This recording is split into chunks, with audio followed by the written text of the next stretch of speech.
We have with us Gustavo Grivol, going to talk to us about the optimal block times under decentralized exchange arbitrage. So Gustavo is an operations management PhD student with Anna Alberta and Josh Reed, NYU Stern. His research focuses on things besides blockchain, including social networks, decision-making, platform design, specifically stochastic processes in decision-making and platform design. So give it up. Great. Thank you so much. Thank you for inviting me for this talk, and thank you all for doing a present this work. So the work that I'll be presenting is optimal block times under decentralized exchange. This work I've been doing recently with Josh Reed. And just to show a little bit what will be the schedule for today. So initially I'll give some motivation on how we are thinking about the scenario of our model. Is not necessarily the current scenario of blockchains. We'll start to think a little bit on where blockchains might decide to go and what kind of implications this could lead to. And this will be kind of scenario that will be based on our questions. And then to accommodate this model, we present our framework, which will be used to represent what is the optimality here and what kind of block times can we think of, and try to expand a little bit in order to answer what is the optimal block time for some blockchains, which can be a little bit more complicated than seems initially. And having that, I will show what are those optimal block times depending on the scenario. And as I will try to show here, depends on a lot of factors, as you can imagine. And I will start from a very base case that not so much realistic, and start to add more realistic components and see how the optimality and optimal block times here will change. Right? So initially the framework will sound okay, like seems the most simplified possible for people there's more knowledgeable about MEV and the scenario, but then I'll try to say, okay, how this is changing gradually when start to add the components that nowadays we have.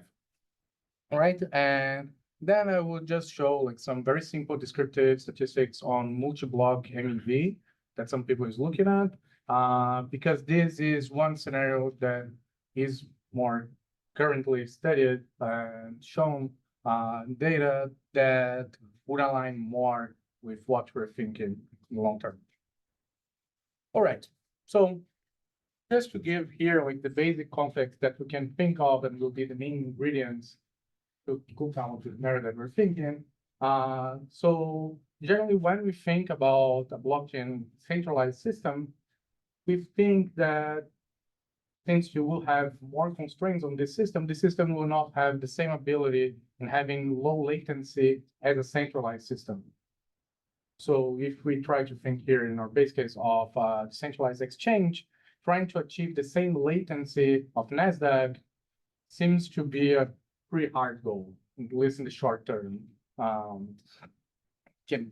Next year's a little bit hard to achieve. And why I'm saying that is because these will lead to some accumulation of information that can be gathered in some centralized system exogenous to the blockchain, and will make the blockchain in terms of how the information is being incorporated delayed. This will increase opportunities. You obviously, if you're thinking about already all the MEV stuff, you know that I'm talking about prices. But on a more general level, think, okay, there's information happening outside. It's very hard to keep up the two systems at the same time. And this latency, in a way, I believe that most people are thinking that should be reduced in a way, because final users, a lot of people say that they might want to just use blockchain as using Visa and MasterCard to have their transaction processed in milliseconds, right? So if we think that at some point we want to have extremely fast blockchains, we're gonna have some consequences of this low latency that I'll be showing today.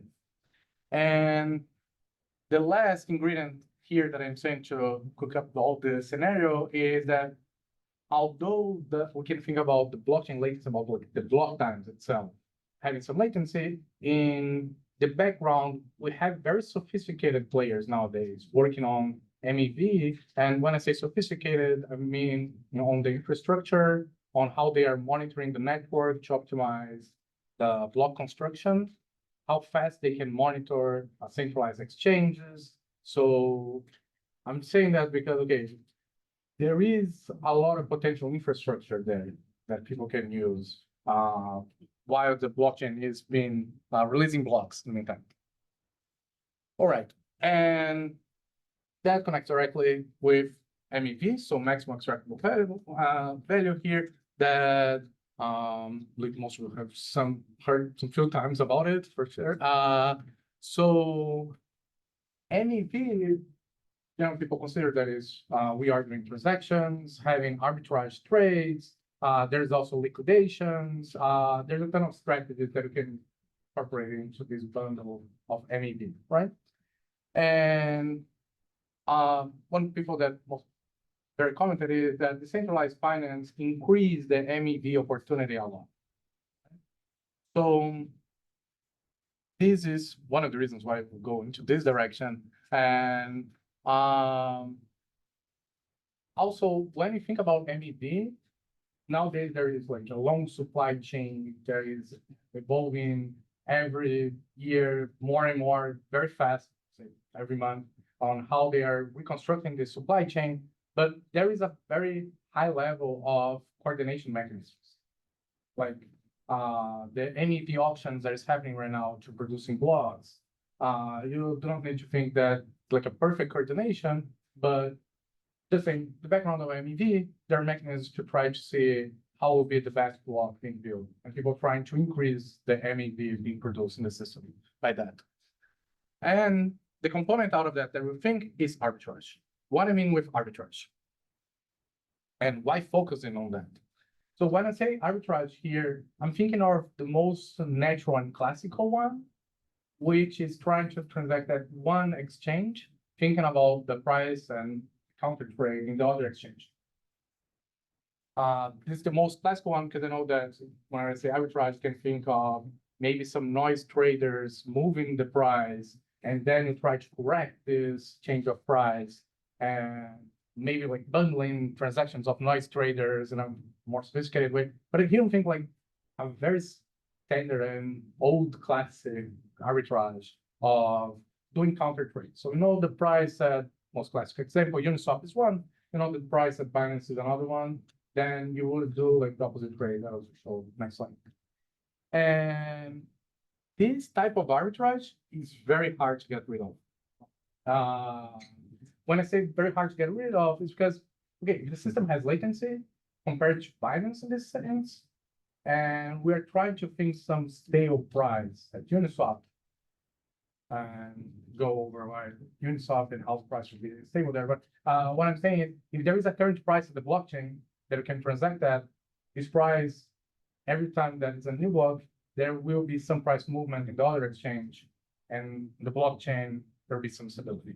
Right, so this is why this classic arbitrage is really hard to get rid of. Why there's latency will be some kind of arbitrage, because this is not even something natural to the blockchain itself. Most of the exchanges have this somehow. We all know like the stories of Flash Boys and all stuff, where like milliseconds already enough to start to develop these trading strategies. And we also focus on all that. Then it's more like useful property, which is we know how it's done this.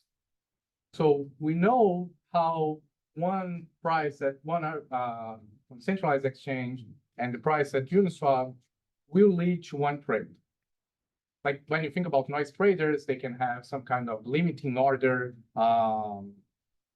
function inside their transaction. They can have some other objectives, can have multiple coins connected. Noise traders are a little bit more complex to incorporate into the model, but this kind of arbitrage is more complex. And the current volume, there is definitely a lot of discussion on how much of the MEV is this type of arbitrage.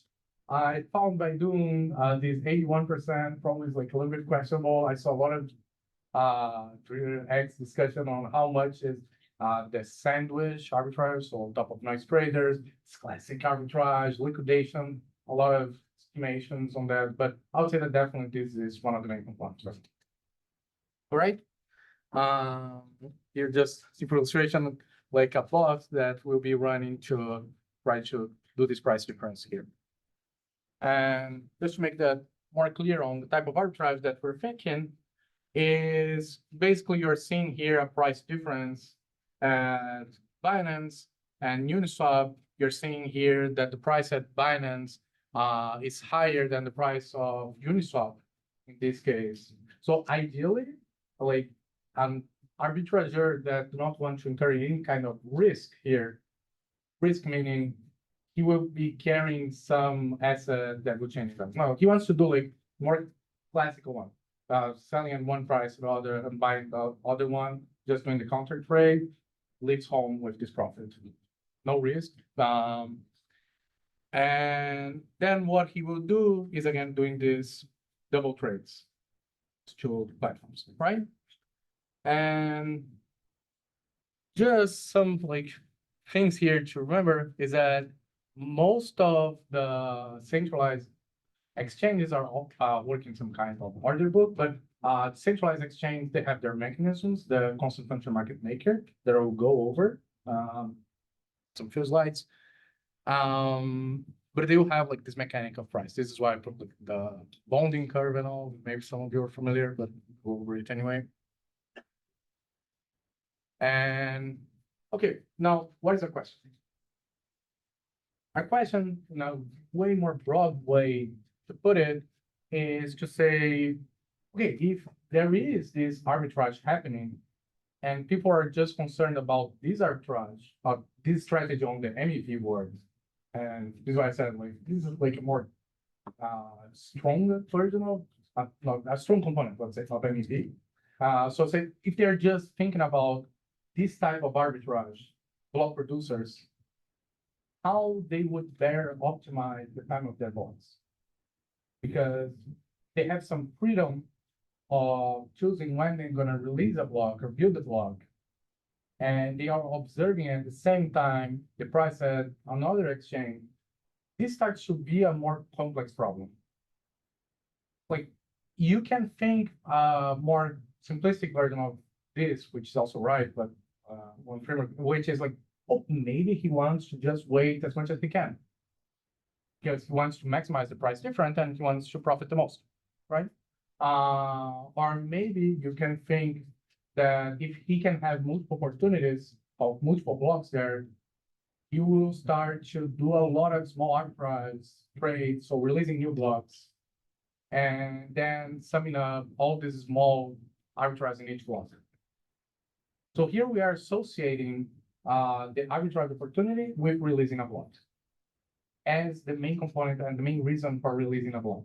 Oh, but do you have noise traders? Noise traders, I would say it's more like final user, non-arbitrators here. So to have their transaction that probably is into the incentives of the block producers here. Yes, and I can give two reasons why this is not the main element for us. The first one is those are easy to relocate to another block. They don't have so much of a time component. When I say easy, I mean like you can include, as long as the guy do not include there that once transaction up to some block, you can kind of manage, okay, I will release this transaction later, I'll prioritize this, change a little bit of time there. And also that we are seeing a lot of people started to work more on this MEV blocking mechanisms and more this idea that it's a very trying to manipulate final user transactions is like more toxic, at least in some opinion, issue that is happening, and at some point you should get rid of people manipulating those transactions. So what leaves on the table is basically trying to profit out of the price difference. This is a longer explanation why we're thinking that you will try to manipulate blocks, considering this arbitrage difference between two exchanges. And then the question, how will you do that the best? Again, we're going to see. Ask a dumb question here. So when you say going between centralized and decentralized exchange, Is the centralized exchange here working in a way where it like transfers money to the same account that you have on your decentralized exchange? Or Not necessarily. And this is actually, you take advantage of that? oh, okay. So that's good. Like ideally, you should have some kind of like connection between the accounts, or you just do like some bookkeeping and say, okay, I'm being leveraged in this centralized, but in the other one, I'm good. You can kind of create some mechanics out of it.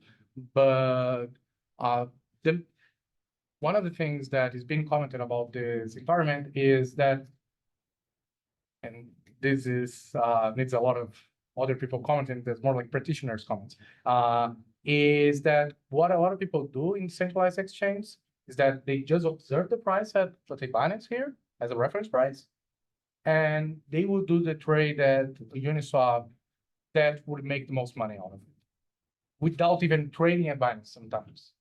Like, this is not pure arbitrage when I say this, because there is risk being incorporated. You're carrying like some money on the centralized exchange that is moving around. But sometimes people even do that. So you're saying like, okay, if I were to do this transaction at Binance, then would have this profit. Not really arbitrage, but ideally you would do the way that you said. Two accounts to each other, kind of? Yeah, or you can have like two different ones, but they are like balancing out the trades in each one of them. Any more questions, even on the arbitrage motivation here?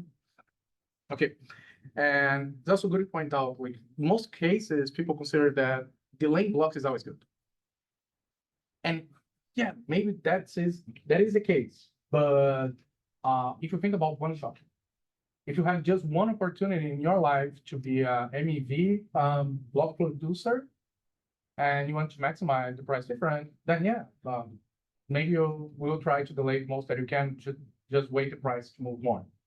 But when you think that you have the same entity acting over and over again, or maybe some coordination between the entities that are doing this, they'll have multiple shots to do this. So then it starts to be more complex, this problem.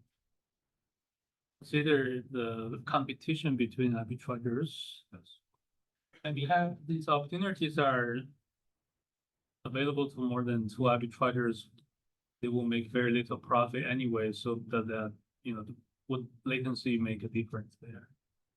Yes. So even on for like the competition itself, what I can even show later or comment on how we're modeling this, we can consider like one very strong entity that has some power and a small guy that arrives like randomly, almost like a proof of work. We can think of that, or we can maybe think in a more proof of stake flavor, that maybe if the guy waits too much, there is some mechanism to cut the opportunity of the guy to do that. So he will have some limited amount. So this is like some ways. I would say that probably answering the best your question is if we had some kind of model where we have like three entities with 30% each, and then trying to compete in almost like no one. This one, it would be a little more involving. So we'll try to select a strong one and a small one. Maybe that would be one way. But definitely, like, initially we assume full coordination and full power to have like over an entire interval, all the power that you can do stretches that you want. But ideally you should have like some small competition and those small trades that will make some difference. And that actually changes a lot, as we showed. Okay, and some research here, and nowadays DeFi research is expanding and branching out in a lot of different ways, which is very great here. And I would say the first one is pointing out like more research on timing strategies. Had one paper that was where you could motivate some of the questions here that was exploring in a more game theoretical perspective if a proof of stake consensus would allow for delaying blocks. And then they showed that, yeah, there's some strategies this is possible, but it's not being currently considered so much. And just one comment, not even disagreeing so much with their models, more which said that they consider that you should only have incentives to delay blocks. As we show here, not exactly like that. But at least they show like in a linear manner, if you have incentives to delay it, there can be a strategy where everyone in a proof of stake wants to delay a little bit. And there's a lot of research nowadays on MMM design and liquidity provision. This, I believe, at least last year, was a very hot topic. Because liquidity provision on centralized exchange were an issue, and seeing like how liquidity provision maybe was lacking some incentives or could be profitable, huge issue. And even one of the papers here that we take use of is the lever paper, some of you know, which is basically to show how is the arbitrage function. We have like very similar, even in our paper, we show the connection on how our model actually corresponds to that model. Okay, and then the research on multi-block MEV, I would say this is like a smaller one. And this one is more like entities controlling multiple blocks in sequence. This is like very recently we study of, and the first topic also that said had this one on Ethereum proof of stake. You also have a big paper studying in a perspective of lightning protocols, how can we adjust time of it and stretch and squeeze a little bit the time. Which our paper is like has a lot of parallels, but we're looking more into centralized exchange and have some empirical work also looking at it. So just a simple representation, just in case. So we'll have some price movement at the centralized exchange, and then some entity, which is an arbitrager and also a block producer, will spread out these blocks across time interval. And he will have, at least initially, full power to maybe say the first block will be half second. The second block will be 2 minutes. The third block will be 0.001 millisecond. The last block will be in 10 hours. Maybe he will come up with crazy stuff like this. And also, why maybe he come up with crazy strategies? Because he's looking at some exogenous component. And these will drive a lot of dynamic here. And this is problematic. Like, we're not thinking so much that the time is linear. Time is like corresponding with the centralized exchange price. And that is dictating a lot of stuff. We just say like time is linear in the sense of, oh, just late, always better. Oh, but I'm working a little bit on that. Okay, so now just housekeeping on centralized exchange and all of that in case see that, get huge literature on this. So start with the classical, we have one pair, which is a risk asset and a numeraire. Most classical example, we have ETH and USDC. And you want to trade at this pair, you want to do your arbitrage on top of it. And how we are also modeling Binance in this case, because that can be like a nightmare, can be like a full paper of how we are controlling here, because it's an order book, liquidity changing all the time is very complex, and we don't have like those easy functions to work with as Jun saw each of this. We consider the same as the lever paper, which is you just consider you have that price, you can go to Binance, you buy at that price, you sell at that price, that's it. That's realistic? No, because you have price impact there. You have some slippage when you're buying at Uniswap, Binance. So you have more components there, but at least like following also the literature, we're considering there is infinite liquidity. You just buy at that price. That's it. And at the centralized exchange, you have the constant function market making. And that is a function that's very useful for us. Because it has some nice properties that have been widely studied. And the two assumptions that we take on this that will help us characterize that is that the function will be this F function, I'll tell a second what it's representing, is strictly convex, price differentiable. And when X here, which is the reserve of risk asset, goes to 0, F goes to infinity. When X goes to infinity, F goes to 0. What is this F function? Is the reserves. So this will tell you the reserves of numerary in terms of the reserves of the other S. And this explains the second assumption. So if your reserves of the risk assets are going to 0, that means that your reserves of the numerary are going to infinity and goes the other way around. Because you always try to keep balancing out. So this is the main property that we need to have on the F function. Okay, then all good with this one. And also, again, I will use X here to denote the reserve function. and of the risk asset, and F to the numerator. Okay, using that, and this is like more standard stuff a little bit in the literature of a constant function market maker. So I'll just take it granted here, but in a little more detail. Using that and this dynamic of trades, knowing the reserves of each asset, you can basically get the reserve of risk asset in terms of the price. Do some simple manipulation here on this bonding function, and then you get the reserves again of risk asset in terms of the price. And then f of x here is the reserve of numerator. Using that, we construct our profit function. Our profit function, we get almost, and there's a reason why they almost think as a way to estimate almost like a metric between two prices. Not a metric, we'll almost try to get it up, but is some function, positive function that will give you the amount that you're making money out of the difference of the two prices. How that is applied to a constant market maker. So here you see the first component is the price at the external exchange, PE there is the finance here, times the difference that you cause in risk asset. So this is the numeric value of the change that you made, the reserves of the risk asset, minus the difference in reserves of the numerator. Only y is the numerator in this other side. So, and it's also good to point out that the first term can be negative or positive, the other one also can invert it. But it's basically like you are just changing the changing reserves of the risk asset to numerator, then you subtract the difference in the reserves of the numerator. That's like the final value of your trade, right? And that also connects with the lever paper. This is definitely more initial contribution. Go a little bit more into this profit function, but this is more standardized.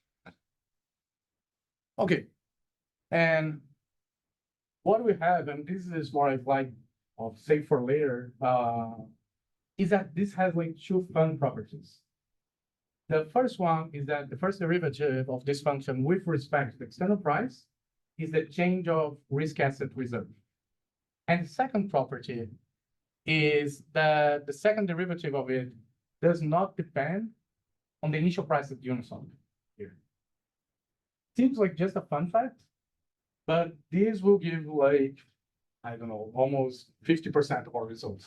The second one, right? Because actually we'll save for later, but just one more thing on the framework. We kind of the last one. So what do you think about arbitrage policy? It's not one trade. One trade is easy to model it. What I'm thinking about arbitrage policy is a sequence of times and arbitrage trades. Right? You have some time. Let's say that you have 1 hour that is exclusive to you to do arbitrage as much as you want. And you can spread out some trades as much as you want. You can do 1 million trades in this 1 hour. You can do just one trade at the end.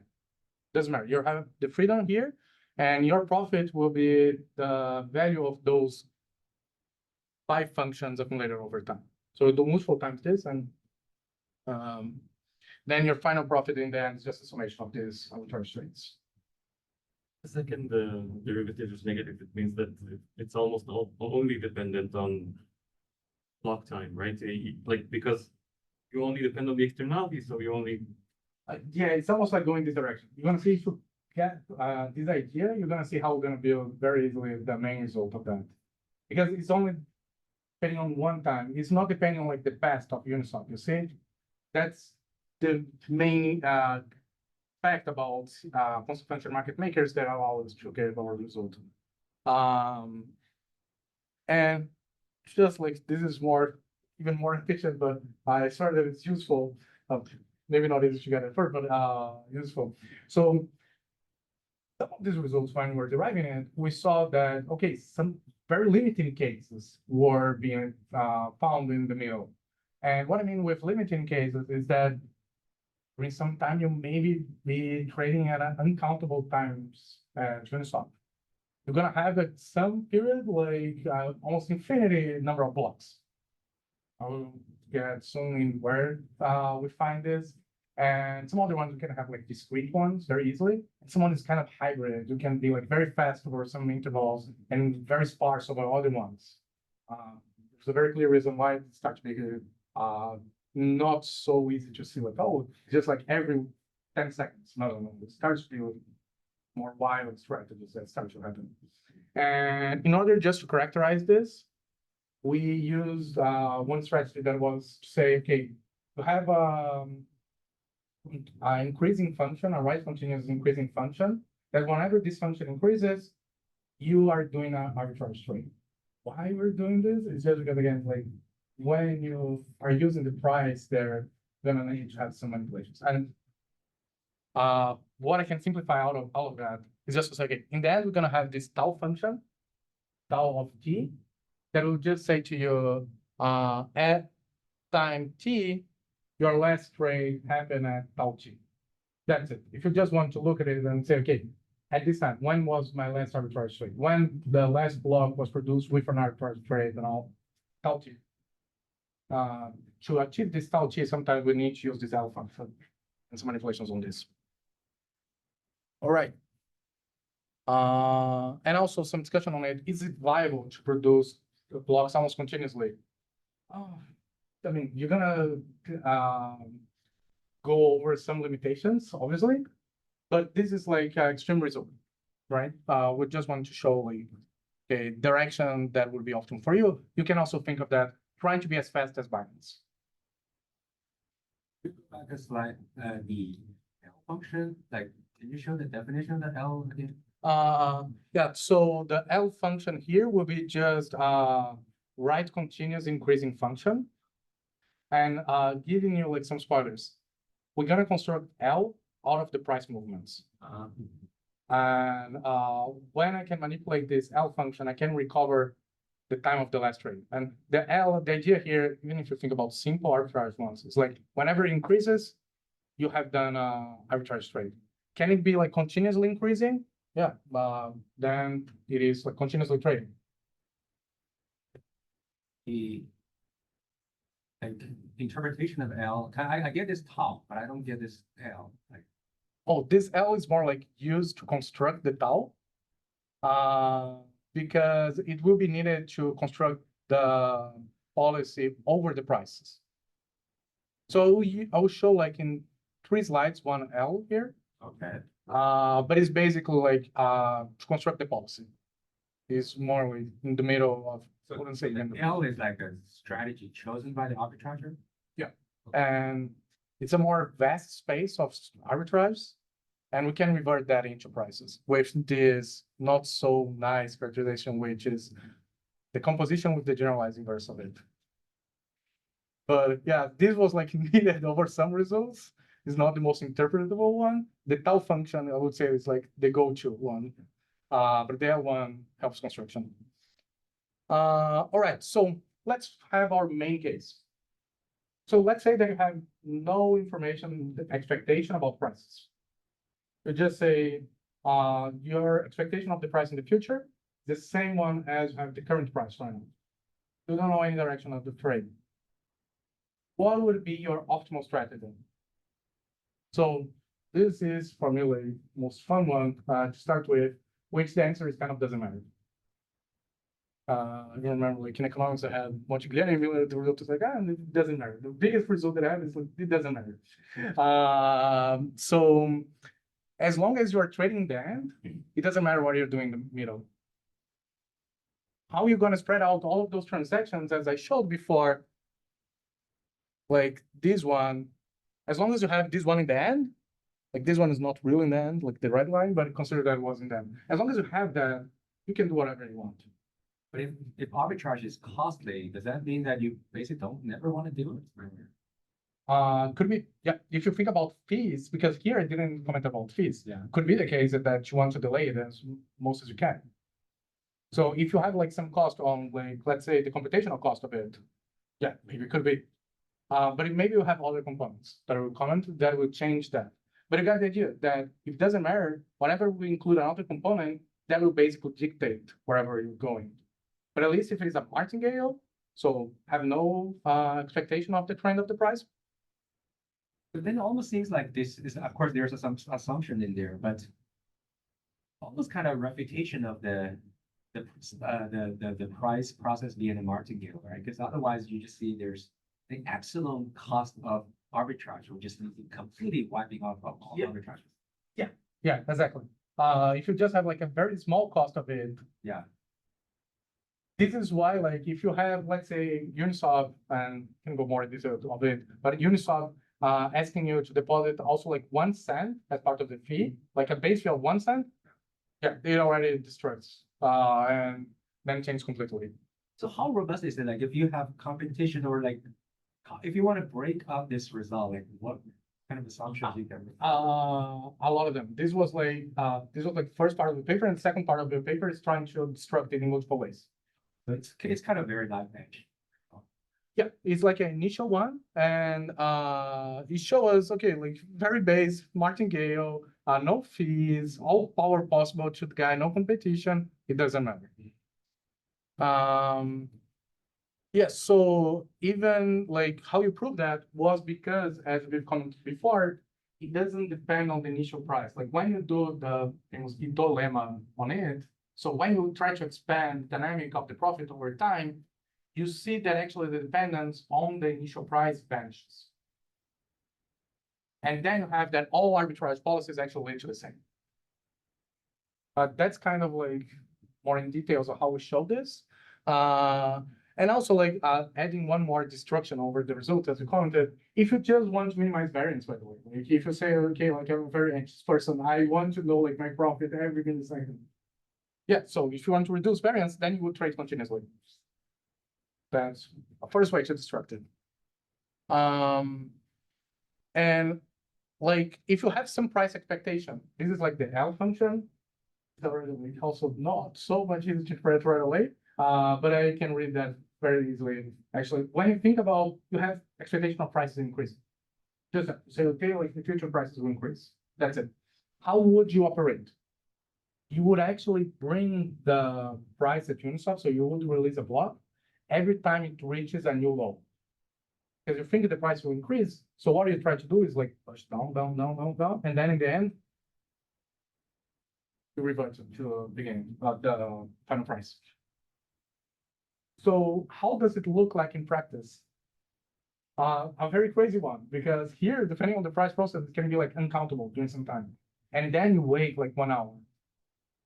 It's a very strange one. And why we're getting all this complexity? Because this entire system latency is depending on one external price. And all the complexity of that price will be incorporated into the latency of the blockchain if they are operating throughout the arbitrage. So this is to show that, okay, it's not as simple as imagine just initially like, oh, MEV will maybe delay blocks. And that's it. Arbitrageurs will always decide to delay blocks as much as they can. Or maybe they will try to increase the number of arbitrage trades.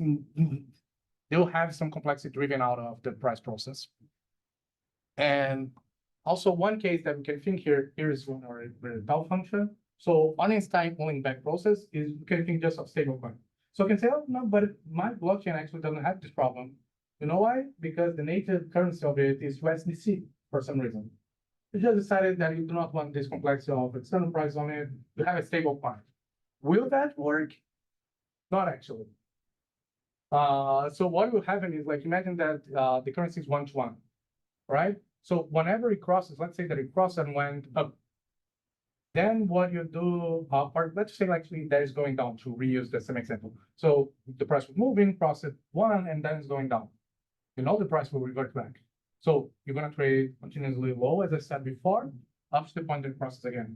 And when it goes up, then you're gonna trade like the minimum of this surgeon over the top, and you're gonna trade at the minimum. And then when it crosses again, you trade again. So it will always create some complex dynamic of latency over the price process. This is the main message that we have here, is like complexity in prices is driven complexity in latency. And it's kind of hard to get rid of that. And you can combine multiple stuff. Well, just in case you want to see like the previous one on stablecoin, this one is considering that the stable price here is like 10. And this is like how the price at Uniswap is moving, the blue one. And the green, sorry, the orange, yellow one is the price at Binance in this case. So see, it's trying to follow up just in the peaks of every time they cross 10. It's like a very strange one. And one way that we can distract it, as you said before, you can maybe say that I have interest rates. That if you have that and martingale prices, which are the base case of doesn't matter, then you're going to trade continuously. That's good.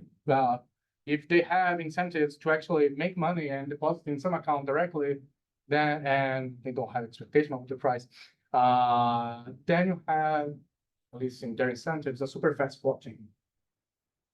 Could be one way. Yeah, I'm being slow. So like, if you in the previous slide, like, can you kind of explain again like, for example, like this, like maybe yeah. So I think you try to intuitively explain the strategy. Yes. And this slide and the previous slide, what are difference? Okay, so this one is like we are using almost like a two-stepping time policy. So it's like the maximum, the supremum of the deviation since the last time that it crossed it. This is like what the notation is trying to show us. It's basically like explain over the next slide over the figure. Oh yeah. So imagine that you have two times here, there's two stopping times in a way. The one that is like the last crossing. By crossing, you mean? The crossing on the stable price. Here is like 10, but you can think of, I don't know, one, like a stable coin, 1 to 1. I'm still not getting, what do you mean by this stable? Oh, so imagine like a stable coin should be, and let's say I have two stable coins. So here is like $1. Okay. Yeah, let's say it's $1. Here, put like 10 to just for like simulation of the process.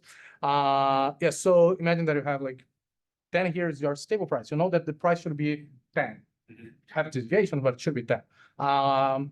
So you have like here, the way that I constructed is that you have one stopping time, which is the last crossing. This is just like used to construct the other one. What is the other one? Is the highest deviation since the last crossing. It's kind of it. Highest deviation, but if I'm standing now, how do I know I'm like the highest deviation from? Okay, so this would be like and even here using this one. So you are observing the price of Binance, right? And you know the price of the stablecoin should be 10, and you're seeing like some fluctuation there too. Show here. Maybe move too much. Oh, thank you. In my pocket, to press here. So you observe this deviation of the stablecoin in the centralized exchange. And then you said, okay, last time that it crosses my stable price, let's say that here, just for example, was 1 minute ago. And then you see like the minimum since this 10 minutes ago, and you know, like the price is increased, it's above 10.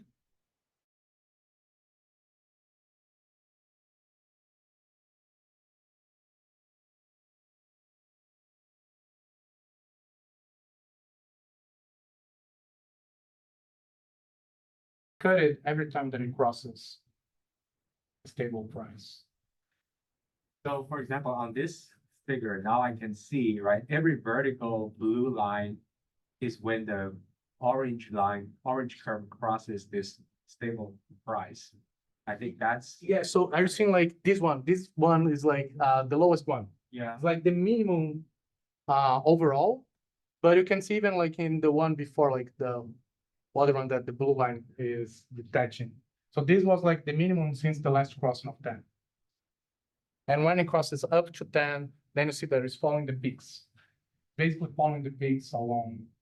Yeah, but if I'm just constantly in real time observing this orange price process evolve, right? Yeah. How do I know, like, for example, I'm at the bottom and at the top, right? I don't, in real time, I don't know because. Oh, yeah. So you just say like, since the last time that it crosses, right now, you're just seeing like the Binance price right now. You should have like 0 look ahead probability.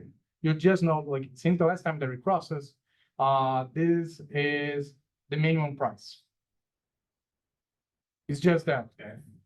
It's just that you see that, yeah, let's say that it's crossing down, oh, no, up in this direction. Yeah, then you will cross a new trade every time up.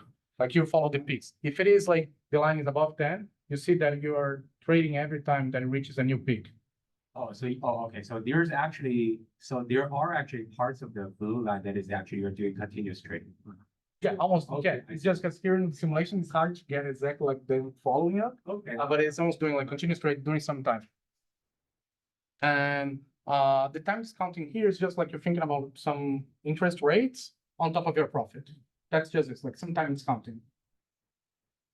And that will bring you the incentives to do continuous trading. This is like the tau function there, like tau of s equals s, just to say, when was the last time that you traded? Right now. You're continuously trading if there is interest rates. And Like, okay, I think I'm rusty with this stuff, but if you do some redondicative like change of measure, right? So some of I think like the super martingale and get martingale that type of stuff. you can do some change of measure on that. Yeah. Yeah. This is later. Type of stuff. So how do we think about this time discounting versus the previous result? There should be some linkage, right? If you think from Yeah, then you could change like the price of it, but you would need also to change like how the profit process is changing over that. right. Yeah. So that will enter like more. But would that be a way of actually for you to derive this result? Could it be? This would be very interesting to see. Well, I'll look at it. And just You use the discounting as some kind of hedging mechanism? could be, yeah, if you're doing like arbitrage with some kind of hedging and you have interest rates, then you could have that. But here I'm thinking like more classical stuff of you're making money and you're depositing some account. Like even simpler than that this way. But probably you would have some kind of time stamp over your head and how you're doing this, right? And just another case that we can think of fees. Why are you thinking about fees? A lot of people start to try to optimize the fees over those exchanges and try to say, okay, this will improve period provision and all. How we're thinking here about fees. So just one thing about fees. This is more interesting about like block space. Fees should not create incentives to break your transaction into two. This is something that we have been studying in some papers, just like nice properties about construction market makers. So if you're doing like, you want to transact some amount in a blockchain, and right now, like not splitting time, just for this block, you should not have a fee that incentivizes you to create two different transactions. One following up with the other. Why not? Because otherwise you're gonna generate a lot of extra space in the blockchain. This will demand like you create more congestion. This is not a great property to have in a centralized exchange. I mean, the fee need to be high enough. Could be like one high enough fee. That would be one way to incentivize that. Yeah. Yeah. If you just do like a fixed constant here as a fee, then you already don't have this incentive to split your order. This is already enough. Like absolutely enough. Yeah. If you just have a fixed fee, that already gives you the incentives to do not split.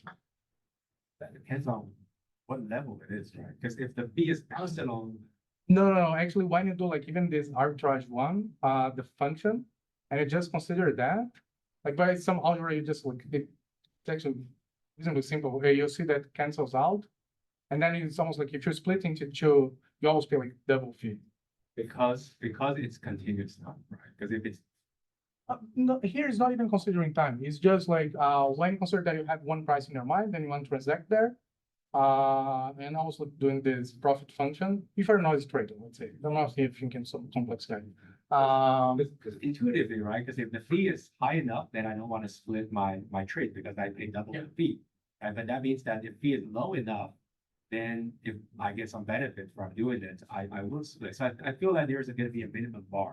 Unless you're saying that it's continuous time, so my profit is also like the order of epsilon, so that no, even in like a very low fee, if it is just like a constant, like you just pay 1 cent.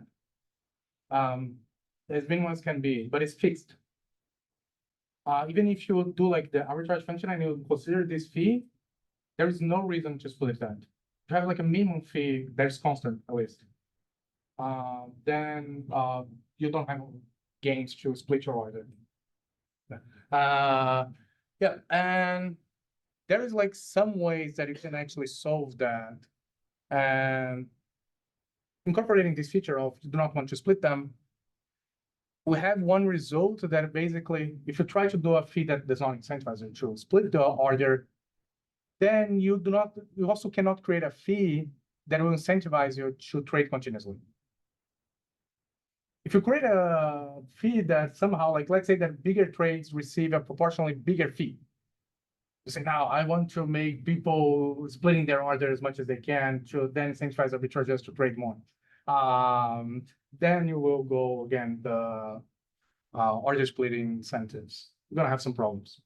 One solution that we point out that could be the case, if you do a fee, there's proportional to the profit, just like a constant multiplying by the profit. That you can plug in back our result, and it just like it doesn't matter back again. But the big picture here is just to say that fees do not necessarily need to incentivize you to have very delayed trades. You can manage to create fees that, at least in the martingale case, classic one, it will also doesn't matter. You can do like other designs of fees, like just a constant fee will lead to some problems. You can be a little bit more ingenious with the fee here. Yeah, and then just to finish very quickly, have competition on the random arrivals.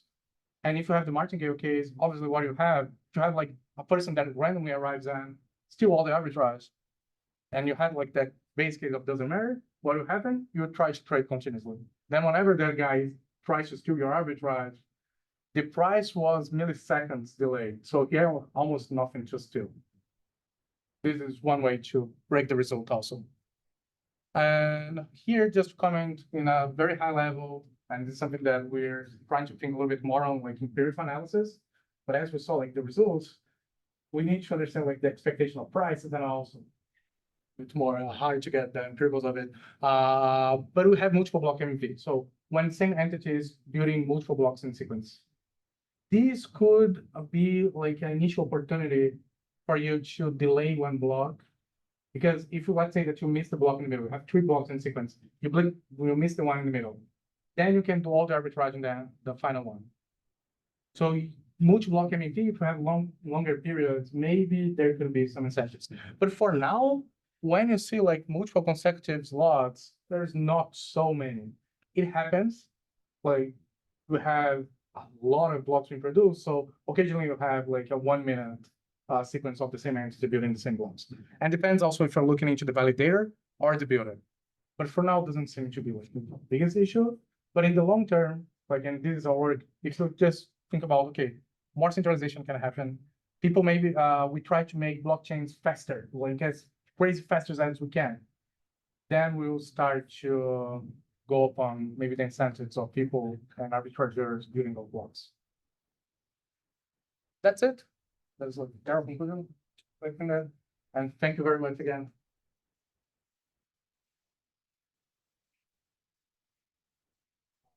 Questions?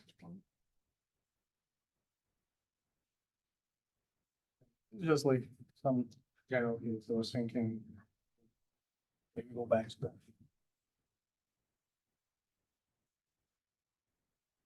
But given your results, the current designs could be improved for attainment. Yes, mainly on fees. This is one thing. Like we already have some fees on like producing the block, like some minimum cost. So I am afraid of sometimes when you lose a lot of like those sandwich attacks and these other kinds of MEV, and you're just left with that. Because this will be like the last one.